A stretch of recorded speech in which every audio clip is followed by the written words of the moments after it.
If you want to create a never-ending stream of clients coming to you as a real estate agent, you gotta be focused on reviews. Reviews are so important. I'm gonna give you a great example of why and 3 big reasons of why they're so important. And then I'm gonna break down my 10 top tips, how's that for alliteration, to get 5-star reviews as a real estate agent. So let's jump into it.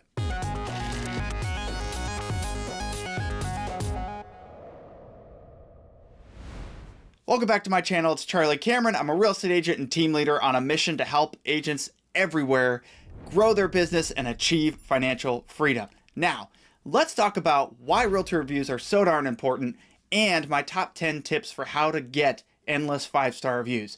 Now, think about when you buy a product, right? This is a great and easy analogy. You go to Amazon, of course, we all have the subscription, you log on, and you're searching for, I don't know, kids' headphones. Which ones do you pick? Which ones are going to pop up first? You're certainly not going to pick the ones with no reviews, and you're definitely, most certainly not going to pick the one with 50 2-star reviews, are you? That's what I thought. The same applies as a real estate agent. Not only can you make yourself more presentable when people are searching for a product, which is a real estate service in their area, but if people want to go and maybe background check you, they're going to want to go see what your track record looks like.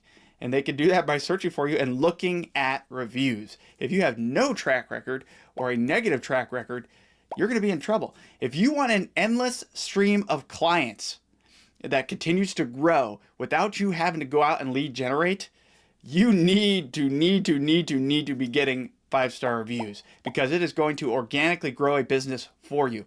Yes, you could do other sort of lead generation. You could do social media. We're going to talk a little bit about using your reviews in social media. But you're going to want to get positive reviews and build up that profile. So here are the 3 biggest reasons why realtor reviews are so important. The first one is converting prospective clients, right? So if you reach out to somebody or you get connected to a potential lead, what's that lead perhaps going to do? Especially if they have other prospects, you guys aren't locked in yet, they're kind of feeling the waters, maybe they want to work with you, but they don't know you from Adam, so why would they? If they go and they search you on Google, right? Google, Charlie Cameron, real estate agent, and they find that there's nothing there. They can't find any websites, they can't find any profiles, they can't find any reviews. That's not going to look too good, is it? It's not going to be a good look. But what if instead they see, 5 5-star reviews, a dozen 5-star reviews, 50 5-star reviews? Are they going to want to work with me? Absolutely. Your work is done for you. You no longer need to convince them. In fact, a new marketing strategy we're using and my partner lenders are using is saying, hey, just in the initial conversation or initial email or initial text, whatever it may be, where you're connecting with that client, that lead that you want to become a client, you say, hey, be sure to check out our reviews on name the platform, right? And you're just saying right up front, hey, I've got the social proof to back up that I'm the agent for you. That's powerful, right? I don't need to speak for myself. Dozens of others have for me. Crazy, right? And that's going to convert that lead into a client almost immediately, if not immediately. The second big reason that reviews are so important is that you can attract new clients. People you never even knew were out there that are searching for a home. How does this work? They go and they're searching for realtor in Niceville, Florida, right? And if you're the one with the most reviews in that area, you're going to be popping up first on Google. It's crazy, right? This is a free, I'm talking about Google My Business in this case, free platform. Same applies for Facebook, for Zillow, for Realtor.com, Nextdoor, right? There's lots of different platforms you can search, or those will also pop up in Google where, hey, searching for this person or searching for an agent in this area, the people with the most reviews are going to pop up first. It's just natural, organic, what Google and those search engines want to show to you, including Facebook, right? So you can create clients out of thin air by leaving your contact information on there and allowing them to reach out to the business with the most reviews, right? It's the same thing we do. Like, I need to get new tires. I'm going to go look at tire shops on Google, aren't I? And I'm going to pick the one with the most 5-star reviews. It's that easy, right? The same goes for you as an agent. If you could build up that profile, you can crush it and have a never-ending lead source. Okay. It's there forever, right? You don't even have to keep nurturing it, though you should try and grow it continuously. But it doesn't take nearly as much work as continuous social media, continuous cold calling, continuous door knocking, right? There's a bajillion lead generation ways out there. And a lot of them suck, right? They're not fun. They're not, some people are really good at them. Some of us don't like some of them. That's okay, right? But this is something all of us can do, and all of us can create a stream of clients with over time. Okay, the third reason is you're creating marketable social proof. We talked about that social proof that you can just point people towards. Well, now you can take those reviews, you can turn them into social media posts, and you can post them. It's really incredible to see those. And actually, you can go on Canva. There's a bajillion customer review templates you can use, and you can plug them in there and then use that for your social media. And just, don't make that 90% of your content, but make it at least 20% of your content where you're just saying, hey, look, we got another great review. Hey, look, we got another great review. You know what that creates? It creates FOMO to work with you. They see all those great reviews and they're going, wow, well, I want a great experience, or a fantastic, incredible real estate experience. I'm going to reach out to Janie, right? Janie is obviously an amazing agent because she posted this raving review from one of her clients, right? You can share that with a picture of you and the clients at closing, right? But the key is to actually get those reviews so you can create this marketable social proof, so you can attract new clients, so you can convert prospective clients. So how do we do that? So let's talk about my 10 top tips, all right? Now, some of these are going to be like, oh, duh, Charlie. Like, yeah, I get it, but I do want to, I want to drill the point home because I feel it's really important. And some of it does get lost in today's day and age, especially as you juggle more and more clients. You may have a tendency to kind of let go of some of these items that are so important to get that 5-star review when you ask for it. Okay, so tip number 1 on how to get a 5-star review is to over-deliver, right? Go out there and crush it for your clients. Over-deliver, over-deliver, over-deliver. Even if you're not actually doing a lot of stuff, let's say you have transaction corners, you have teammates, they're doing stuff in the background. The way you can provide the perception of over-delivering is by asking continuously, what do you need help with? What can I do for you? And by being proactive and getting out in front of issues before they even happen, right? Just working things and doing things. Hey, here's the utility list before they even ask for it, right? Give yourself a checklist, a timeline. We've got some on agentwealthhustle.com. Go download those and get ahead of the game there by always serving them and being ahead of when they need things. Just over deliver. Now, number 2, all right, this is key. This might be the most important one number 4 might be the most important one. It's a runoff between the two. But number 2 is provide value after closing. Okay? What we don't want to do is like, okay, you're closed, great. Give me a review. Right? That it doesn't quite feel right? You get that. There's kind of a weird feeling to it. What you want to do is provide value for about 2-ish weeks after closing. Not that you shouldn't provide value and nurture that relationship with that client forever. You absolutely should, because you can get referrals out of that. And you can create great friends out of working with your clients and having a great amicable relationship through that transaction. But provide value after close. Offer to go, they haven't moved down there yet. Go check the mail, right? Or go check on the house. Make sure everything's okay. Hey, how is it going for you? Are there any issues, right? And kind of and do address whatever you can with them, and just be present. Don't disappear on closing day. I got my check, I'm out. Like, no, you're there to provide value. Provide value after close, because it's going to be super impactful. You've already been paid and you're still working for them. To them, that's going to be huge. Now, number 3, use the best team. Hopefully some of you know this, but if you don't already, there's a massive difference between just using whatever inspector and whatever title agency and whatever lender with a client versus going with a trusted lender will go through the process correctly, will not drop the ball, will close on time. Having the right inspector who finds everything and does the best job possible for your client, and having the right title agency that doesn't forget when closing is. I swear this is something that's happened to me multiple times before I said, nope, there's only a few that I'm willing to work with. And I drive towards those partners as much as I possibly can, because I know that the experience overall is going to be way better for my client, right? Yes, they see what you're doing. They're also going to see directly what the lender is doing, what the inspector is doing, and what the title agency is doing. So you've got to make sure that those partners, as part of your real estate team, are going to crush it with you, because the difference is going to be stark between a terrible transaction and a fantastic one, right? You have the right partners on your transaction, and it's going to be beautiful. It really is different. And I want you to have that for your clients, right? You deliver that to your clients, it almost makes your job super easy, right?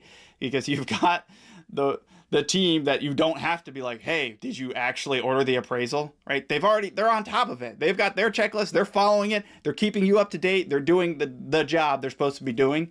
That's who you need on your team. If you need recommendations, I'm sure I might be able to help you, or talk to other agents in your market about who they prefer to use, right? Okay, number 4. This is a toss-up between number 2 on the most important one. Or maybe the last one. We'll see. Number 4 is give a super memorable custom closing gift. Now, what the heck does that mean? Let me show you. Here's my new favorite closing gift. Okay, let me back up so you can see this. Check this bad boy out. It's simple. It's not that expensive. I think this runs about $60, $65 in this size. You go to Etsy. I'll share the link below. Not an affiliate link, just a link because this is a product I absolutely love and my clients are raving about, because it's something unique and personal. Like, you go get them a gift card, like, whatever. Who cares? You know, Charlie's dead to me. Like, I mean, they'll be thankful. They'll be grateful. Got it. But they're not going to remember you for that gift card. They will remember you for this custom made sign with the coordinates of their home on it that they're going to hang in their house and walk by every single day. Huge, right? That's crazy. They're going to be thinking about you every time they walk past that. Guess what that's going to do? It's going to make them very excited to write you a raving review, first of all, but it's going to keep you front of mind for as long as they live in that house. So who do you think is going to get the sale on the house, right? Or friends and family remark it and look at it and go, wow, this is really cool. Oh yeah, our realtor gave it to us. Oh really? Who's your realtor? Okay, creates a conversation. Or when they get asked, hey, do you have any realtor recommendations? Who are they going to recommend?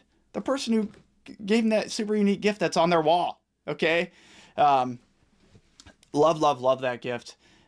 This is super important, and timing is key. So number 5, timing is key, right? What do you want to do? You want to close. You want to provide value after close. You want to give them that super memorable closing gift. Then you want to ask for the review. Okay? You've checked all the boxes. You've created the perfect environment and the perfect feeling for them to want to stop what they're doing in their super busy lives and give you a couple of 5-star reviews on a couple of platforms. Okay? Now, I can't stress this enough. Like, just asking at closing, or 2 months later when they've kind of forgotten about things and things aren't as fresh, that's not the right timing. The right timing is after you've provided some value after close, you've given them that custom closing gift. So about 2 to 3 weeks is what I try to target. Very important. And you could set reminders for yourself. You could add it to your checklist as something you got to do, that the checklist you're going to look at every day. It's part of ours, but that timing is key. Now, number 6, use a personalized message. So if you go to the blog post, so the link is down below, you can go copy and paste my personalized message. I'll throw it up on the screen here for a second. At the beginning of that message, what I did is I personalized it. This is a copy and paste template, except for the first couple sentences. And so what I do is I ask them how the home is, or something super, super personal. Like, I know that, they were going to get a fence in day 1. Like, hey, how's that new fence? Or, hey, does your daughter Molly love that brand new backyard with, the private trees and the swing, right? Like, make it super personal and make them, feel like you didn't just copy and paste it, right? That's not what we're trying to achieve here. We're trying to create a positive feeling, and that will create a positive feeling right off the bat. Number 7, and so I do this by email, and then I also send a text message, right? I say, hey, I sent you an email. I'd really love it. It would really help my business if you could help me out with a review. And if you notice that message, here's a bonus tip. It's to a couple, right? A couple, married couple, whoever. You can ask them to each provide a review. Now you just doubled how many reviews you're going to get out of that transaction, okay? Super important to do that. Number 7, keep it simple, okay? Don't put 8 links in here. If you go to that blog post, I list out all the platforms that as a realtor I think are important for reviews. However, I think you should focus down to 2, sometimes 3, okay? Go check those out. You can kind of decide for yourself which platforms you want to leverage, but I keep it to 2 unless they're investors, and then I add a third one if they're on that specific platform. But keep it simple. Don't say, hey, go find me on Facebook and provide a review. No, the link to where exactly they need a review needs to be in there. For Google My Business, there's a specific link you can get that takes them right to the review prompt, right? That's where they need to be going. There needs to be the links right there. Make it super easy for them or it won't happen. Number 8, be sure to follow up. So everybody's busy, all right? Your clients are busy. They lead busy lives with busy families and busy jobs. So if they don't give you a review initially, it's probably not because they didn't like you. It's probably because they're just busy. So send a follow-up. I usually send 2 follow-ups and then I just let it go and I move on, right? Number 9. All right. It has to be said. Don't ask for reviews from nightmare clients, okay? Sometimes you have nightmare transactions and it's not really your fault. Let's say you couldn't determine the lender and they decided to go with some big box name that was like never available and you can never get to the same rep. Or you didn't get to choose the title company and they forgot when closing was and it was a whole rigmarole, right? Sometimes the transactions just go poorly and it's not your fault. You'll have to just kind of gauge that and see how they're feeling. If they're like, yeah, we get it, we loved you, or whoever sucked, then you could probably still ask for it, right? However, there's clients out there that no matter how hard you work and how good you do, they take no responsibility for their own actions, or they're just Karens. No offense to any nice Karens out there, that they're just bad, okay? There are just bad clients out there. It's like, I'm a real estate investor that owns short-term rentals. There's bad guests. That's just how it be. They trash your property. That just happens, right? There's nightmare clients. For those, trust me, it's way better to have no review than a bad review. The same goes for short-term rentals. You want to get a 5-star review or none at all, because that's going to hurt you way worse than not having another 5-star review, okay? People are looking at that overall review profile, and a bad review is going to really drag it down, okay? So just don't ask. Most of those platforms, you can never get them removed, so it's very important. And then number 10, ask friends and family for know, like, and trust personal reviews. This is an interesting one, and I'm going to go into more detail in a different video on how brand new agents can do this. But essentially what I'm saying here is people who know you as an individual and know your real estate prowess and know that you're trustworthy and know that you're a hard worker can provide a review that's not, hey, Janie was a great sales agent. She helped me buy my house. Like, no, you don't want fake reviews, okay? Not okay. That's unethical. Never, ever do that. But they could say, Janie is one of the smartest real estate agents I've ever met. I would trust her in a heartbeat, highly recommend her to anyone who needs a real estate agent. Is that fair? Is that a fair review? I think it is. If whoever, Sharon, knows Janie very well and has seen her crushing it in real estate and has been her friend for a long time, has listened to her and been in the same room, knows, like, and trusts her, I think that's a fair review. So that is a way you can get a review, especially initially as a brand new realtor. Now, we're going to go in a lot more detail on that in another video. Anyway, in conclusion here, I hope you really enjoyed this. Hop over to agentwealthhustle.com. I got a lot of freebies and downloadables and other help, as well as the full version blog post for this. It has a lot more stuff in it that can help you with building your review profile, examples of great reviews, what makes a great review, and as well as that email template that you can use to request reviews. Anyway, hope you got some value out of this, and have a freedom-filled day.